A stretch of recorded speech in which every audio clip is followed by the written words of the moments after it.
नमस्कार, मैं हूं दीपांजलि मोइत्रा। अन्ना हजारे, यही वो नाम है जिनकी वजह से अरविंद केजरीवाल आज जहां राजधानी दिल्ली के मुख्यमंत्री बन बैठे हैं, तो वहीं उनकी आम आदमी पार्टी ने कुछ ही दिनों पहले दिल्ली के बाद पंजाब में भी भारी बहुमत के साथ सरकार बनाई। अगर अन्ना हजारे नहीं होते तो साल 2012 में तत्कालीन मनमोहन सरकार के खिलाफ जन आंदोलन नहीं खड़ा होता, और जन आंदोलन नहीं होता तो अरविंद केजरीवाल को इसी आंदोलन से निकलकर आम आदमी पार्टी बनाने का मौका नहीं मिल पाता, क्योंकि अन्ना के आंदोलन की वजह से ही पूरे देश ने उन्हें पहचाना और फिर इसी पहचान की बदौलत उन्होंने कुछ लोगों के साथ मिलकर आम आदमी पार्टी का गठन किया, जो आज सत्ता में। लेकिन हैरानी की बात तो यह है कि भ्रष्टाचार के खिलाफ आंदोलन से निकली आम आदमी पार्टी के नेता अरविंद केजरीवाल की सरकार आज शराब नीति में कथित भ्रष्टाचार के आरोप में ही बुरी तरह से घिर गई, जिसके बाद से ही बीजेपी ने तो केजरीवाल सरकार पर हल्ला बोल ही दिया।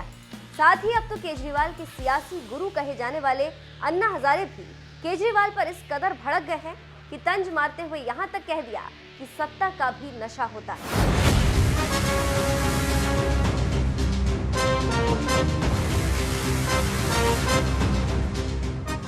कभी कांग्रेस सरकार के खिलाफ आंदोलन के दम पर पूरे देश को एकजुट करने वाले सामाजिक कार्यकर्ता अन्ना हजारे ने दिल्ली की शराब नीति में घोटाले की खबरों के बीच अपने कथित शिष्य और दिल्ली के मुख्यमंत्री अरविंद केजरीवाल को एक पत्र लिखा, और इस पत्र में उन्होंने केजरीवाल के खिलाफ जमकर भड़ास निकाली। अपने पत्र में अन्ना हजारे ने लिखा, जब 10 साल पहले 18 सितंबर 2012 को दिल्ली में टीम अन्ना के सदस्यों की मीटिंग हुई थी, उस वक्त आपने राजनीतिक रास्ता अपनाने की बात रखी थी, लेकिन आप भूल गए कि राजनीतिक पार्टी बनाना यह हमारे आंदोलन का उद्देश्य नहीं था। उस वक्त टीम अन्ना के बारे में जनता के मन में विश्वास पैदा हुआ था, इसलिए उस वक्त मेरी सोच थी कि टीम अन्ना के लिए देश भर में घूमकर लोक शिक्षण, लोक जागृति का काम करना जरूरी था।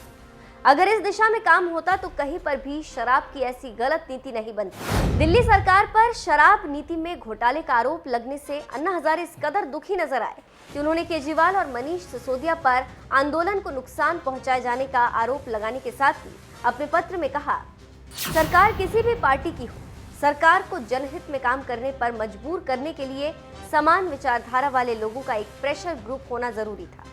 अगर ऐसा होता तो देश में अलग स्थिति होती और गरीबों को लाभ मिलता, लेकिन दुर्भाग्य से ऐसा नहीं हो पाया।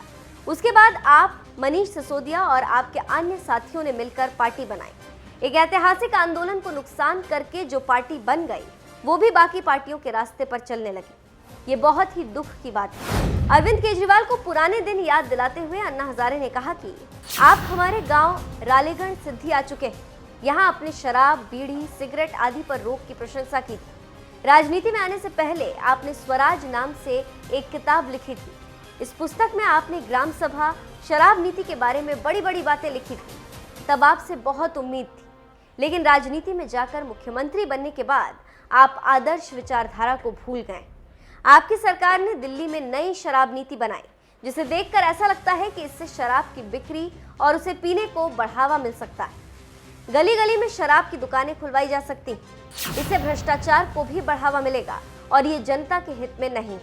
इसके बाद भी आप ऐसी शराब की नीति लाए हैं, इससे ऐसा लगता है कि जैसे शराब का नशा होता है, उसी तरह सत्ता का भी नशा होता है। आप भी ऐसी सत्ता के नशे में डूब गए, ऐसा लग रहा है। अन्ना हजारे ने जब साल 2012 में भ्रष्टाचार के खिलाफ देशव्यापी आंदोलन छेड़ा था, तो उस वक्त अन्ना हजारे के साथ केजरीवाल, मनीष सिसोदिया, कुमार विश्वास, योगेंद्र यादव, प्रशांत भूषण, किरण बेदी, शाजिया अल्मी जैसी तमाम हस्तियां थीं। लेकिन जैसे जैसे केजरीवाल को सत्ता की ताकत मिलती गई, इनमें से तमाम नेता धीरे धीरे बिछड़ने लगे।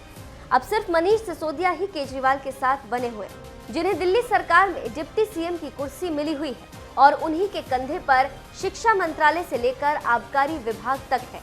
यही वजह है कि कथित आबकारी घोटाले में मनीष सिसोदिया बुरी तरह से फंसे हुए हैं, और उन्हीं की वजह से केजरीवाल सरकार भी बदनाम हो रही, जिस पर भ्रष्टाचार के आरोप लग रहे हैं। इन्हीं आरोपों की वजह से आज अन्ना हजारे खुद केजरीवाल को चिट्ठी लिखने के लिए मजबूर हुए, और इस चिट्ठी में अन्ना हजारे ने केजरीवाल को लताड़ते हुए कह दिया कि जैसे शराब का नशा होता है, उसी तरह सत्ता का भी नशा होता है। आप भी ऐसी सत्ता के नशे में डूब गए हो, ऐसा लग रहा है। बहरहाल केजरीवाल के बारे में अन्ना हजारे ने जो भी बातें कही हैं, उस पर आपका क्या कहना है, अपनी राय में कमेंट कर जरूर बताएं। क्योंकि हमारा आंदोलन बिल्कुल शालीनता के साथ और अहिंसक तरीके से चलेगा। इसमें किसी भी तरह का गाली गलौज, गांधी जी कहते थे पाप से घृणा करो, पापी से नहीं। तो हम किसी भी तरह की बदसलूकी ये सब बर्दाश्त नहीं कर सकते। जनतंत्र संवाद से चलता है, मारपीट से नहीं चलता है। और भारत एक जनतंत्र है। अगर मीडिया के साथियों के साथ हमारा कुछ मतभेद है तो हमें संवाद करने के तरीके निकालने पड़ेंगे, उनके साथ संवाद करना पड़ेगा।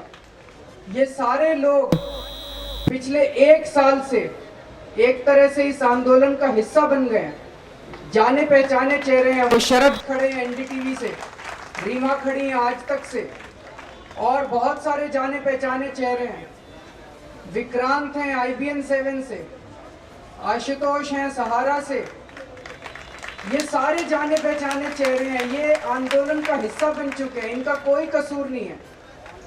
पर मैं ये जरूर कहना चाहूंगा कि इन सारे मीडिया के मालिकों को अब ये तय करना पड़ेगा कि वो देश के साथ हैं कि भ्रष्टाचारियों के साथ हैं।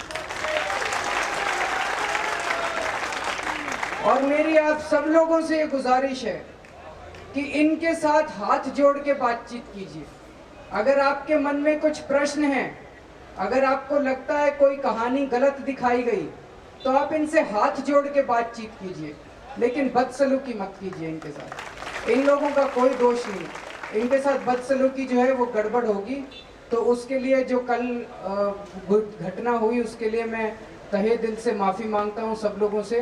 और अन्ना जी इस बारे में 2 शब्द कहना चाहेंगे।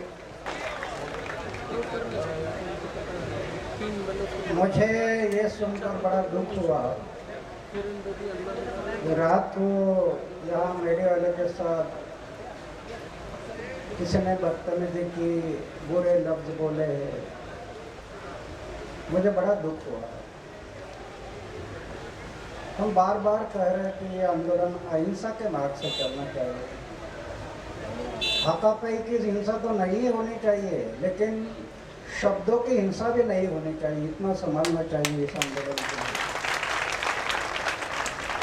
क्योंकि अहिंसा में बहुत शक्ति है, बहुत शक्ति है।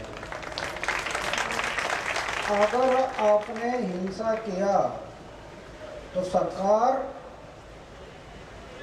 2 दिन में इन आंदोलन को तोड़ देगी, उनके पास ताकत है।